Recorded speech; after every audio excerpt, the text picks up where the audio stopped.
बड़ा विचित्र प्रश्न है कि कौन नेत्र वाला है और कौन अंधा है। भीष्म पितामह ने साक्षात उत्तर नहीं दिया, अपितु एक दृष्टांत के माध्यम से कह रहे। बाबा भीष्म कहते हैं, हे धर्मिष्ठ, हे धर्मराज, महर्षि देवल की एक साध्वी पुत्री है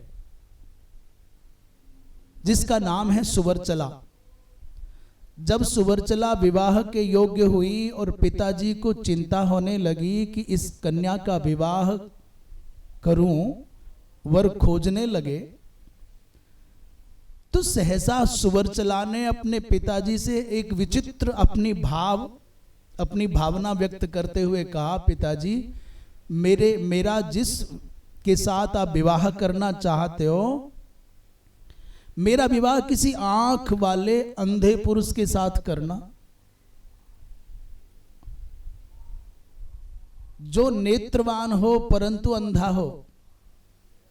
अब ये दोनों बातें तो बिल्कुल संभव नहीं है कि आंख वाला भी हो और अंधा भी हो। पिता आश्चर्य में पड़ गए। अंधाय माम महाप्राज्ञ देही अनंधाय वै पिता। पिता माने संबोधन है, हे पिताजी, मेरा विवाह ऐसे व्यक्ति के साथ में करना जो नेत्रवान तो हो परंतु अंधा होना चाहिए, अथवा अंधा होने पर भी जो अनंत हो। महर्षि गालव चिंतित हो गए। उन्होंने स्वयंवर अब क्या कर सकते थे, कोई दूसरा उपाय नहीं। उन्होंने देश देशांतर के अपनी शास्त्रीय मर्यादा के अनुसार दिव्याति दिव्य विप्र युवकों को आमंत्रित कर लिया और अपनी पुत्री से कहा कि भाई जिसके साथ तुमको विवाह करना है तुम चुन लो अपने आप। महाराज, जितने भी धर्मात्मा विप्र देवता आते, सुवर्चला एक ही प्रश्न करती, महाराज आप नेत्र वाले अंधे हैं कि नहीं? तो जो सुनता बन ठन करके सब विप्र कुमार आए थे विवाह के लिए। दूल्हा बनने की भावना भी मन में आ जाए तो अपने आप, अच्छा दूल्हा की तो बात छोड़ो, जिसको पता चल जाए कि मुझे बारात जाना है तो 2 दिन पहले से तैयारी शुरू कर देता है। अभी आजकल के लोग करते हो ना करते हो, परंतु 25-30 साल पहले तो लोग सेविंग कराते थे, अच्छे से नहाते थे, कपड़े चुन करके निकालते थे।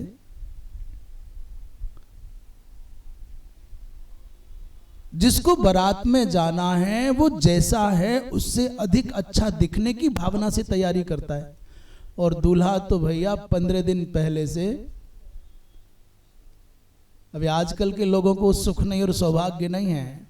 पहले तो सरसों का तेल, हल्दी और बेसन क्या क्या रोज उसका मालिश होती थी। मेरी समझ से महाराजश्री वो केवल मालिश मात्र नहीं है और वो केवल सौंदर्य वर्धक पदार्थ का कोई उपयोग नहीं है, अपितु में हम ऐसा लगता है हमको हमारी भारतीय संस्कृति में विवाह जैसे पवित्रतम इस संस्कार को संपन्न करने से पहले कन्या के शरीर में अथवा वर के शरीर में कोई त्वचा संबंधी रोग न हो। ये हल्दी और बेसन और सरसों का तेल का जो उबटन होता था वो केवल शरीर की सुंदरता के लिए नहीं, अपितु शरीर में कोई रोगाणु ना रह जाए। आज पूरी दुनिया के बड़े से बड़े वैज्ञानिकों ने स्वीकार किया है कि धरती पर हरिद्रा के जैसा कोई भी रोगों का निदान करने वाला साधन नहीं है। और जो बातें आज बड़े बड़े वैज्ञानिक अनुसंधान करने के बाद कह पाए कि हरिद्रा में रोग प्रतिरोधक क्षमताएं बड़ी विलक्षण हैं, ये एंटीबायोटिक है, उस बात को हमारे घरों में हमारी माताएं जो कहीं पढ़ने नहीं गईं और उनकी रसोई में पूरा का पूरा औषधालय रहता है, विज्ञान रहता है, उन्हें पता है कि जीरे में क्या छुकेगा और मेथी में क्या छुकेगा और सौंफ से और अजवाइन से क्या छुकना है। मालूम है अजवाइन कहाँ लगेगी, जीरा कहाँ लगेगा, मेथी कहाँ लगेगी। वो अरवी की सब्जी बनाए तो कोई माँ महाराज जीरे से छुकाई नहीं करेगी। जीरे का छौंक नहीं लगेगा, क्या लगेगा? अजवाइन का छौंक लगेगा। काशी फल की सब्जी बनाए तो मेथी डालेंगे ही डालेंगी। ये जो हरिद्रा पड़ती है केवल रंग करने के लिए नहीं पड़ती, अभी तो मनुष्य के शरीर में मसाले के रूप में जो हरिद्रा जाएगी वो व्यक्ति को स्वस्थ बनाएगी, व्यक्ति को सुंदर भी बनाएगी और व्यक्ति को सक्षम भी बनाएगी। इसलिए भारतीय परंपरा में, भारतीय संस्कृति में, सनातन धर्म की परंपरा में तो यहाँ के जो भोजनालय है ना, वो भी अपने आप में एक प्रयोगशाला है, एक विज्ञानशाला है।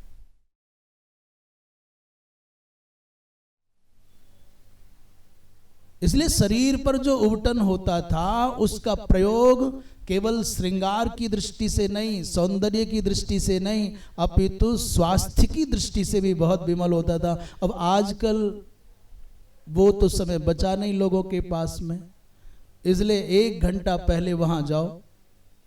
कहाँ जाते हैं? ब्यूटी पार्लर में जाके दुनिया भर की गंदगी लपेट करके आ जाओ, जिसे देख करके देवता और भाग जाए।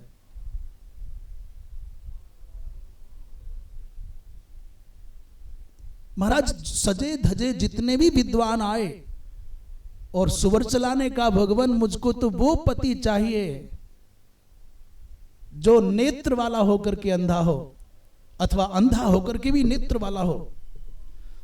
तो जिसको भी ऐसा प्रश्न करे वही रूठ करके, नाराज होकर के पैर पटक करके भाग जाए। मूर्ख लड़की है, इस पागल के साथ कौन विवाह करेगा? अरे जो नेत्र वाला है वो अंधा कैसे हो सकता है? जो अंधा है वो नेत्र वाला कैसे होगा? बड़ी शांत, बड़ी गंभीर सुवर्चला सब तमाशा देखती रही। अंत में एक ऋषि कुमार बचे जिनका नाम था श्वेत केतु। सब खिन्न होकर के चले गए, परंतु सर्वगुण संपन्न सर्व विद्या विशारद श्वेत केतु कौन है?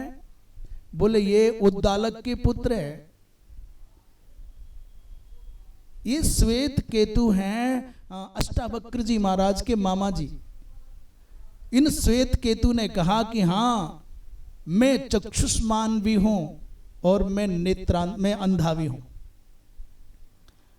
मैं विवाह करने के लिए सन्नद्ध हूं। जो लक्षण आपने कहा है देवी वो मुझ में घटित होता है। पिता बड़े उदास, बड़े निराश बैठे थे। सारे विप्र कुमार चले गए, अब क्या होगा? जब श्वेत केतु ने खड़े होकर के कहा कि मुझ में सारे लक्षण घटते हैं, तो पिता बहुत प्रसन्न हो गए। पूछा सुवर्चला ने, भगवान आप ऐसा कैसे कह सकते हैं? बोले चष्टे इति चक्षु, अर्थात परमात्मा रूपी नेत्र मुझ में है, इसलिए मैं नेत्र वाला हूं। और दृग विषयक इस संसार से तथा इस दृष्टि से मैं असंबद्ध हूं, इसलिए अंधा हूं। मैं संसार को सत्य नहीं मानता, और जब मैं संसार को सत्य नहीं मानता, मुझको संसार दिखता ही नहीं है, तो इस दृष्टि से मैं नेत्र विहीन हूं और परमात्मा मेरी दृष्टि में है, उस दृष्टि से मैं नेत्र वाला हूं। इस प्रश्न के उत्तर को सुनकर के माता पिता तो प्रसन्न हुए, सुवर्चला का भी हृदय आनंद से खिल उठा। महाराज आप ही मेरे पति होने योग्य है। जिसकी दृष्टि में अनवरत परमात्म सत्ता का प्रकाश बसता हो और जिसकी दृष्टि में रागत द्वेषात्मक ये प्रपंच शून्य दिखता हो, माने हो ही ना, महाराज वही अंधा भी है और वही नेत्र वाला भी है। आप भगवान को देखोगे, भगवान के अतिरिक्त किसी, माने आप भाव जगत से जुड़े हो, भक्ति मार्ग से जुड़े हो, आप यदि आराधना उपासना से जुड़े हो, तो आपके लिए फिर विवाद करने का अवसर कहाँ है? निज प्रभुमय देखहि जगत केहिसन करहि विरोध, बाबा तुलसीदास जी ने कहा। आप यदि भक्ति मार्ग से जुड़े हैं, आप यदि अपने आराध्य का सर्वत्र दर्शन करने के अभ्यासी हैं, तो फिर कौन शत्रु और कौन मित्र, और किससे विवाद और किससे संवाद और किससे संघर्ष? सीय राम मैं सब जग जानी और करहूं प्रणाम जोर जुग पानी। कहां लड़ोगे, किससे लड़ोगे? और यदि आप ज्ञान मार्गी हैं, आप यदि वेदांत के सिद्धांतों की पद्धति से श्रवण मनन निधिध्यासन के माध्यम से आप चिंतन करते हैं, तो फिर आत्मदृष्टा होने से, आत्मदर्शन की पद्धति से जब कोई पराया है ही नहीं, मत्तः भिन्नः न कश्चिद अत्र, मुझसे भिन्न कुछ है ही नहीं, तो फिर किससे झगड़ा है, किससे जीतना है, किससे हारना है। ना तो आत्मदृष्टि से विवाद का अवकाश है और ना ही भगवत दृष्टि से आपको कहीं भी विवाद का अवकाश है। क्या करोगे? इसलिए भगवान पर दृष्टि रही तो फिर आप नेत्रवान हो, और भगवान नहीं दिखे तो इन नेत्रों का क्या करोगे? इन आंखों से यदि वो न दिखा तो फिर क्या दिखा? जिसको देख लेने के बाद फिर कुछ और देखने की चाह नहीं रह जाती, वो दृष्ट दृष्टव्य, वो परमात्मा सत्ता अद्भुत है।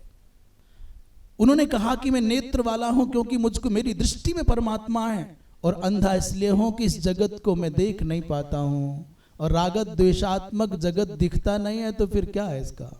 फिर कहां झंझट है? ये दिख रहा है, इसको सच मान रहे हो तो फिर कुछ अच्छा लगेगा, कुछ बुरा लगेगा, तो झंझट तो होगा ही। कोई अपना लगेगा, कोई पराया लगेगा तो झंझट तो होगा ही। कोई शुद्ध, कोई अशुद्ध लगेगा, कोई उत्कृष्ट, कोई निकृष्ट लगेगा तो झंझट तो होगा ही। रागत द्वेषात्मक इस प्रपंच पर आपकी दृष्टि है और आप इसको यथार्थ मानते हैं, तो जाओ बाबा, तब तक बच नहीं पाओगे जब तक इसको भगवत स्वरूपात्मक नहीं मानोगे। दो ही तो है, या तो सपना मान लो या अपना मान लो। भगवदीय मान लीजिए, भगवान ही इस रूप में भाषित हो रहे हैं, तो इस दृष्टि से देखोगे तो भी झंझट नहीं है। और वेदांतियों की दृष्टि से इसको सपना मान लोगे तो भी झंझट नहीं है। काय का लड़ना है? सुवर्चला ने अपने पतिदेव से विवाह करने के बाद बहुत सारे विविध प्रश्न किए, और इसमें सबसे पहला प्रश्न किया, महाराज आत्मा क्या है? तो उत्तर अनेक बार पहले भी आ चुका है। और यह ज्ञान विस्मृत क्यों होता है इत्यादि प्रश्नों के उत्तर मांगे, और श्वेत केतु सब प्रश्नों के उत्तर देते चले गए। जैसे अष्टावक्र जी महाराज ने जनक की सभा में बंदी को निरुत्तर किया था, वैसे ही उनके अष्टावक्र के मामा श्री श्वेत केतु ने विवाह की वेला पर अपने तर्कों से, अपने ज्ञान से, अपने उत्तरों से सुवर्चला को शांत कर दिया। वृंदावन बिहारी लाल की।